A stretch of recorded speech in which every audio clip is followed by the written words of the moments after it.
Bulaklak ng papaya? Aakalain mo ba na napakarami palang benepisyong daladala? Hindi lamang bilang gamot, kundi ay pwede mo rin palang makain. Hello, what's up? Your best here. Siguro naman ay pamilyar ka na sa puno o prutas na papaya. Subalit kadalasan ang bunga lamang nito, ang hinog man o hilaw, ang binibigyan ng importansya. Kaya naman sa videong ito ay alamin natin ang mga gamit at benepisyo ng bulaklak ng papaya na maaaring hindi mo nga rin aakalain. Lahat tayo ay pamilyar sa papaya, sa bunga nito, sa lasa at sa sustansyang daladala. Subalit batid ko na iilan lamang sa inyo ang nakababatid na maging ang mga bulaklak nito ay mapapakinabangan mo. Bulaklak na madalas mo ngang makita sa puno ng papaya. Subalit naranasan mo na bang makatagpo o makakita ng lalaking puno ng papaya? Ito ay kaagad-agad mong mapapansin o makikita sapagkat ito ay wala naman talagang bunga, bagkus ay mayroon itong napakaraming mahabang bulaklak. Hindi gaya ng babaeng papaya. Ang bulaklak ng papaya ay napakaraming nutritional value. Ang bulaklak na ito, gaya ng dahon at bunga, ay parehong nagtataglay ng mga nakamamangha at pambihirang mga benepisyo. Matapos kumain o uminom ng bulaklak nito, ay mapapansin ang pagbaba ng level ng insulin sa mga tao na mayroong diabetes. Napapababa nito at napapaayos ang daloy ng dugo upang maiwasan rin ang iba pang mga sakit sa puso. Kung kaya naman mainam na isama ang bulaklak ng papaya sa inyong diet upang maiwasan ang ilang mga iniindang karamdaman. Ang lalaking papaya ay nagtataglay ng mas mataas na nutritional value, bagaman ito ay mas mapait. Kung nais mo na lutuin ito ay mayroon akong ibabahagi na ilang pamamaraan upang ang pait nito ay mabawasan. Subalit bago iyon, ay ano-ano nga ba ang mga benepisyong dala ng bulaklak na ito? Una, ito ay mainam o mabisang nagpapababa ng level ng sugar sa ating mga dugo na mainam nga, lalo na sa mga diabetic. Pangalawa, ang bulaklak ng papaya ay mayaman sa vitamin A, vitamin C, vitamin E, folate na isa ring antioxidant. Pangatlo, ang katas ng bulaklak ng papaya na hinaluan ng honey ay mabisang gamot sa mga inuubo at mayroong iniindang mga problema sa paghinga. Pang-apat, ang pinakuloang mga bulaklak o ibinabad sa kumukulong tubig ay mabisang panunaw ng taba, magaling na panlunas sa mayroong mga rayuma at mainam sa atay at baga. Kumuha ka lamang ng isang kuyom ng bulaklak ng papaya at ilagay ito sa 4 na baso ng mainit o kumukulong tubig. Panglima, ito rin ay magaling at magpapalinaw sa inyong mga mata. Ngunit papaano naman gawing ulam o gulay ang bulaklak ng papaya? Upang mapawi naman ang matindi nitong pait, ay maaari mo itong ibabad sa tubig na mayroong asin. O di kaya naman ay sa tamarind water. Maaari mo rin itong isama sa talbos ng kamuting kahoy upang iyong iluto. Maaari mo itong gataan na para ka na ring nagluluto ng laing na gabi. Nakatikim ka na ba ng bulaklak na ito ng papaya? Bakit hindi mo subukan? Pang-ulam na ay masustansya pa. Bukayo, isang popular na minatamisang dessert dito sa atin sa Pilipinas. Kadalas ay gawa sa laman ng buko na sinangkapan ng asukal o sugarcane muscovado. At kung nakatikim ka na nga nito, ay batid mong malinamnam at tradisyonal na masarap nga ang panghimagas na ito. Subalit narinig mo na rin ba na maging ang papaya pala ay maaari mong gawing bukayo? Tama po kayo ng pagkakarinig, ang papaya ang ating gagamitin. Ngunit hindi ang mga bunga nito, kundi ang katawan nito mismo. Hello, what's up? Your best here. Kaya naman halika at alamin kung papaano nga ba ito ating gagawin. Dahil kung ang mga puno ng papaya sa inyong lugar ay hindi nga pinapansin, batid mo ba na sa ibang lugar pala ay pinagkakaguluhan pa man din? Bago ang lahat, ay alam mo ba na ang puno ng papaya pala ang pinakamalaking uri ng herb sa buong mundo? At mula nga sa bunga, dahon, bulaklak, ugat, buto at katawan nito ay lahat makakain. Subalit ilan pa lamang ang nakababatid na ang katawan o puno mismo ng papaya na madalas putulin at itapon lamang, lalo na kung ito ay may edad na at wala na ring bunga, ay kapaki-pakinabang pa pala. At sa ilang probinsya nga, sa Kabisayaan, ito ay pinagkakaguluhan pa nga. Kanila nga itong kinukuha at binibiyak upang malaman kung maayos at maputi pa at intact pa nga ang mga fibers sa katawan nito.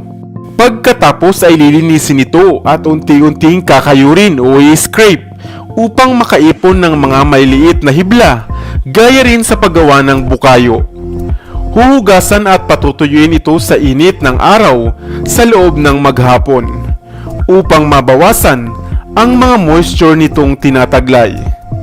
At saka nga iluluto na ito katulad ng sa paggawa ng bukayo. Maaring gawing panghimagas o kaya naman ay itinda bilang kabuhayan. Ngunit ano-ano nga ba ang mga sustansyang makukuha sa katawan ng papaya? Hindi ba ito nakasasama?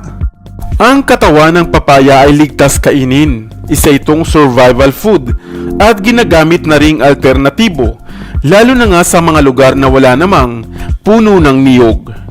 Tulad ng bunga ng papaya, mainam rin ito sa kalusugan ng ating mga balat at sa ating mga mata. Nakapagpapababa rin ng cholesterol level at maaring makatulong na malabanan ang pagkakaroon ng diabetes. Ang mga hibla ng stem o ng katawan ng papaya ay napakahusay rin para mapanatiling maayos ang daloy ng ating metabolismo at pinaniniwalaan ngang mabuti rin para sa pagbabawas ng timbang.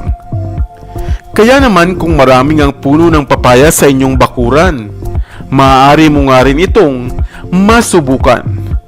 Isang masarap na dessert at marami pa rin palang pakinabang sa kalusugan. Ikaw, nakatikim ka na rin ba ng bukayo mula sa katawan ng papaya? O baka ngayon mo lamang din ito narinig? Prutas na papaya? Maaaring gawing lunas sa iyong pusong sawi? Ikaw ba ay nabigo sa pag-ibig? O kaya naman ay sawa na sa napakasalimuot na mundo? Batid mo ba na may isang prutas pala na makakalutas sa iyong mga problema, ang prutas na papaya?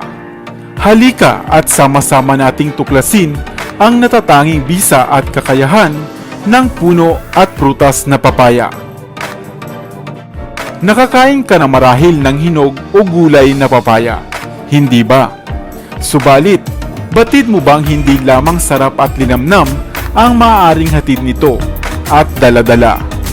Bagkus ay punong-puno pala ito ng napakaraming kakayahan, kagamitan at espiritual na bisa. Subalit saan nga ba nagmula ang papaya? Ang papaya ay walang tiyak o eksaktong lugar kung saan ito unang tumubo. Subalit, ayon sa tala, ay una itong nakita at naipakilala ni Christopher Columbus, isang manlalakbay nang una siyang mapadpad sa Central America. Kanya nga itong tinawag at binansagan na prutas ng mga anghel. Batid mo ba na napakalakas ng dagta ng isang papaya? Sapagkat mga 150 taon na ang nakalilipas nang matuklasan ng mga scientist na ang dagta pala ng papaya, lalo na ang hilaw nito, ay mas matindi pa sa ating mga laway. At may kakayahang tumunaw ng pagkain, kaya nga sa tuwing kakain ka raw nito, unang prutas na papaya, ay madali kang matutunawan.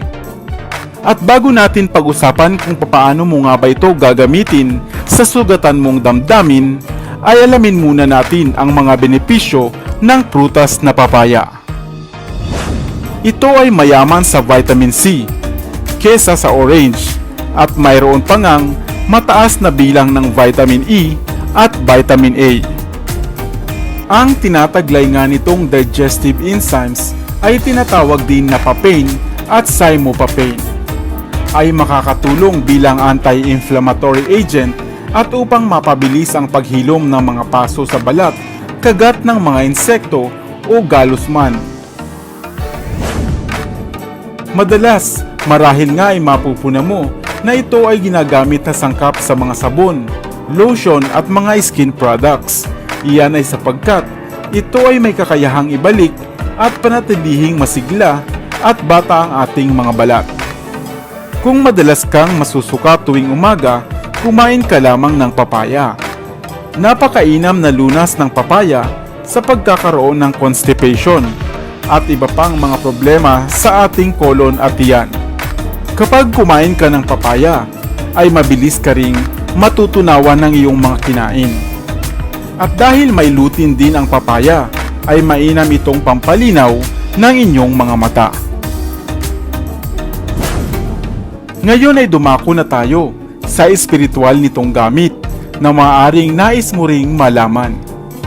Dahil sa ang papaya isang natural na detoxifier, gamit ito ay maaari mong malinis o kaya naman ay maalis sa iyong katawan ang mga negatibong pag-iisip at mga negatibong bagay-bagay. At kung ikaw nga ay nalulungkot naman o broken-hearted ka o may mga suliranin ka sa pakikipagkapwa-tao o mga relasyon, mainam rin ang prutas na papaya para ito ay maghilom. Sa tulong nito ay lalakas ang iyong pananampalataya at pagtitiwala sa iyong sariling kakayahan at ibabalik nga nito ang iyong tiwala sa sarili at ang iyong dating sigla. Hayaan lamang na sa tulong ng papaya ay mabalanse ang iyong sacral chakra upang pawang ang mga magaganda lamang at mga positibong isipin at positibong enerhiya ang dumaloy sa iyo. Ngunit papaano naman ito isasagawa o gagawin? Kumain ka lamang ng prutas o gulay na papaya sa loob ng 6 na linggo.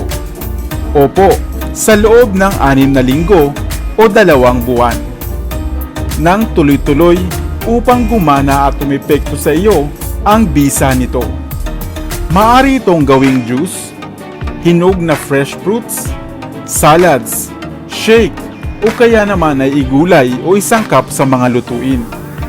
At sa loob ng 6 na linggo o 2 buwan, ay tiyak na makakalimutan mo na ang iyong ex o ang pananakit na ginawa niya sa iyo at tuluyan ka na ngang makaka-move on. Gayon din ang lahat ng iyong mga hinanakit sa buhay at sa kapaligiran. Subalit mas magiging epektibo ito kung sasabayan natin ng positibong pananaw at kagustuhan. At lagi nating tandaan na anuman ang pinagdadaanan natin sa buhay ngayon, sa pamilya man o sa pag-ibig, ay laging nariyan ng Diyos at nakatunghay. Nag-aantay lamang ng iyong dasal, kaya samahan ng panalangin at pananalig sa may kapal. Nakakain ka na ba ng dahon ng papaya? Ngayon mo rin lamang ba ito narinig? Hindi ba't nakalalason ito? Hello, what's up? Your best here. Sa videong ito ay ating alamin kung ano-ano nga ba ang mga benepisyong hatid ng pagkain mo ng dahon ng papaya. Papaano nga ba ito lulutuin? Halika at atin iyang iisa-isahin. Marami bang puno ng papaya sa inyong bakuran? At naisip mo na ba kahit minsan na lutuin at gulayin ang mga dahon nito? Batid ko na pawang ang inaabangan mo lamang ay ang taglay nitong bunga upang gulayin o kapag na hinog na ito. Kaya naman halika at alamin kung papaano nga ba kinakain at inihahanda ang dahon ng papaya. Ano nga ba ang papaya? Ang papaya o Carica papaya ay isang inaalagaang punong halaman dahil ito ang pinagmumulan ng tropikal na prutas na kung tawagin nga natin ay papaya, na bukod sa masarap na ay masustansya pa. Ito ay pinaniniwalaang nagmula pa nga sa ilang bahagi ng Amerika. At ngayon nga, maging dito sa atin sa Pilipinas, ito ay tinatanim at inaalagaan na. Subalit nabibigyan lamang natin ng pansin ang puno ng papaya kapag ito ay may bunga na o kapag ang bunga nito ay nahihinog na. Ngunit alam mo ba na kahit pala ang mga dahon nito ay maaaring pantawid gutom na? Ngunit hindi lamang iyan, dahil ito ay nag-uumapaw rin pala sa sustansya at benepisyong dala-dala. Ang dahon ng papaya ay mainam na lunas sa mga tao na mayroong mahinang metabolismo o mahinang tumunaw ng kinain.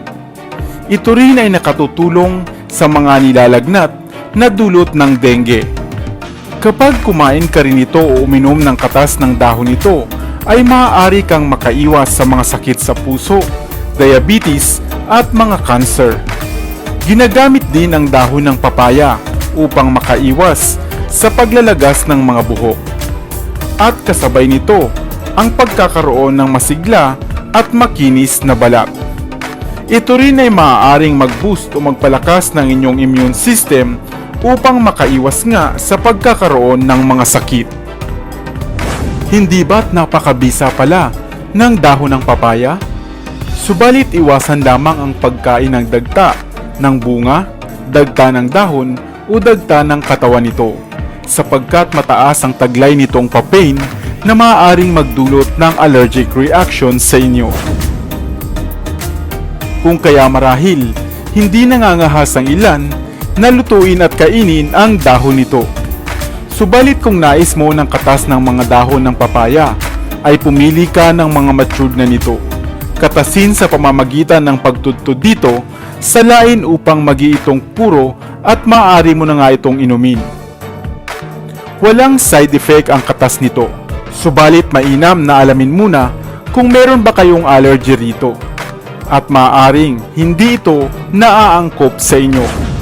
Ngunit kung ayaw mo ng sariwang katas nito at medyo takot ka ngang subukan, bakit hindi mo na lamang itry na gulayin at lutuin na lamang ang mga dahon nito? Kumuha ka lamang ng mga sariwang dahon ng papaya, hugasang mabuti at alisin ang mga tangkay nito. Magpakulo ka ng 3 hanggang 4 na baso ng tubig at lagyan mo ng langis o ani mo'y magluluto ka lamang ng spaghetti. Ilagay ang mga dahon at haluin ito hanggang lubusang malanta at maging dark green ang kulay ng mga dahon nito. At pagkalipas nga ng 5 hanggang 8 minuto, hanguin ang dahon at alisin ang katas at gayon din ang tubig nito. Hiwain ng may liit at naaayon sa inyong kagustuhan. Ngayon ay maaari mo na itong igisa sa bawang, luya at sibuyas. At pwede mo pang sangkapan ng dilis kung iyong nais. Lagyan ng bell pepper bilang pampanghang at dagdag pampalasa at pagkatapos ay timplahan mo na ng ayon sa inyong panlasa.